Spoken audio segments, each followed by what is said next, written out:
बात हुई जो अमेरिका की एक खातून थी जिसने अपना हक मांगा कि जब उसे गिरफ्तार किया जाए तो किस तरीके से उसे ट्रीट किया जाए।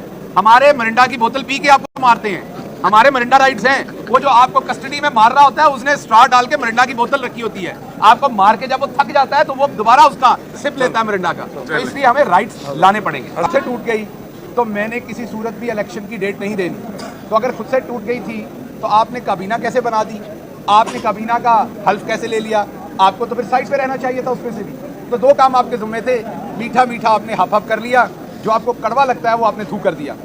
अभी जैसे चौधरी साहब ने कहा कि अदालतें फैसले देती हैं लेकिन उनका मजाक उड़ाया जाता है। बलूचिस्तान हाई कोर्ट में मेरे ऊपर एक FIR की गई जिसकी क्वैशमेंट के लिए 20 दिसंबर को हम उस अदालत में गए। ऑनरेबल जस्टिस ने ऑर्डर किया कि इनके ऊपर अगर कोई भी और FIR है तो वो लेके आइए। 22 तारीख को पुलिस जाती है और ऑनरेबल जस्टिस को कोर्ट के अंदर वर्बली बताती है कि जी यही एक FIR है और कोई FIR नहीं है। केस को सुना जाता है, मेरिट के ऊपर क्वैश कर दिया जाता है।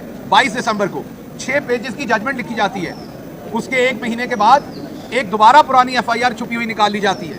आप सोचिए पुलिस के उस पूरे सिस्टम को, प्रोसिक्यूशन के उस सिस्टम को, जब वो 22 तारीख को अदालत के सामने झूठ बोल रहे थे, जजेस के ऑर्डर्स को नहीं मान रहे थे, कोई डर और खौफ नहीं था। उसके बाद जब उसी FIR को मिल नहीं रही थी, यहाँ की एक ऑनरेबल कोर्ट ने वो FIR ढूंढ के दी, वो मिल नहीं रही थी। जहाँ पर पहले एक अदालत की तहकीर करने की कोशिश की गई बलूचिस्तान की हाई कोर्ट की, फिर यहाँ की अदालत को 6ठी 7वीं पेशी पे जाके वो FIR मिली, और जब FIR मिली तो हमें पता चला ये तो वही है जिसमें वहाँ झूठ बोला गया था। तो जब आप अदालतों के अहकामात की इस तरीके से तौहीन करेंगे और आप कोशिश करेंगे कि अदालतें जो हैं वो भले